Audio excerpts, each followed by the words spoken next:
just finished talking about God's mercy last week. We talked about how wonderful it is that God chooses not to hold our sins over our heads. But see, God is so kind. He's not just merciful, but see, he gives us something called grace. And see, a lot of times we think mercy and grace mean the same thing, but they don't. So I'm sure you've lived on this planet long enough to hear that word grace before. But sometimes with that confusion of mercy and grace, we need to understand that grace is something completely different from mercy.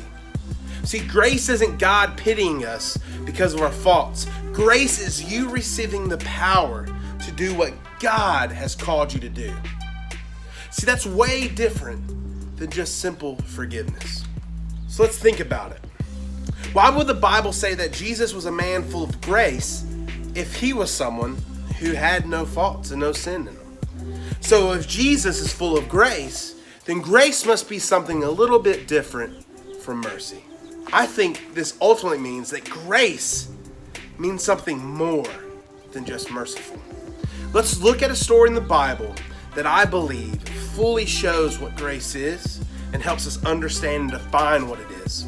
This unmerited grace that we don't deserve, but yet we receive from Jesus, can be found in John chapter 21, verses 12 through 17. Now come and have some breakfast, Jesus said. None of the disciples dared to ask him, "Who are you?" They knew it was the Lord. Then Jesus served them the bread and the fish. This was the third time Jesus had appeared to his disciples since he had been raised from the dead. After breakfast, Jesus asked Simon Peter, "Simon, son of John, do you love me more than these?" "Yes, Lord," Peter replied. "You know I love you." "Then feed my lambs," Jesus told him. Jesus repeated the question, "Simon, son of John, do you love me?" "Yes, Lord," Peter said. "You know I love you."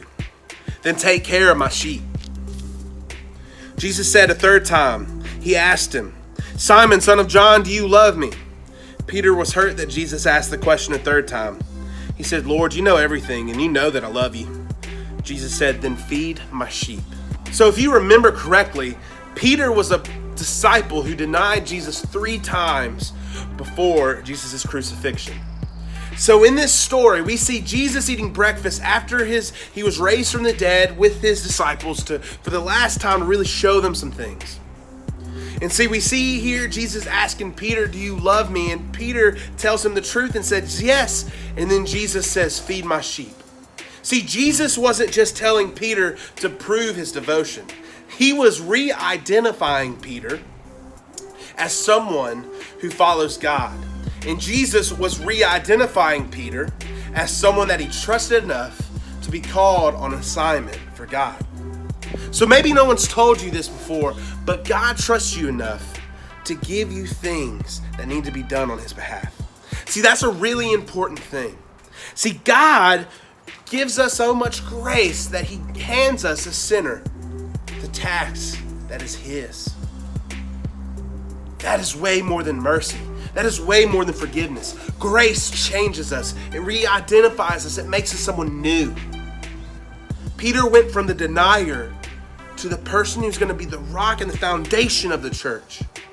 See, grace changes us. It's not just something that forgives, which is amazing and transformative in itself. Let's not take away from mercy, but grace changes who we are from the inside out. So ultimately, along with the trust that God gives you this grace, this empowerment to follow through on the task that he has in front of you. So even when you mess up, Jesus makes it a point to remind you whose you are and the strength that you have. See, grace ultimately puts us all together in this perfect circle, in this perfectly transformed being, and it sends us out to do God's work.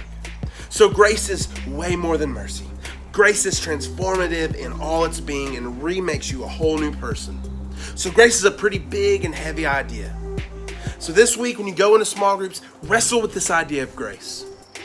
Wrestle with this idea of grace within yourself and see what Jesus' grace re-identifies you as. Because no matter what we've done, grace changes us from the inside out and reminds us that we are Jesus's. And he gives us our strength. And if he's given us our strength, and we can accomplish anything he puts in front of us.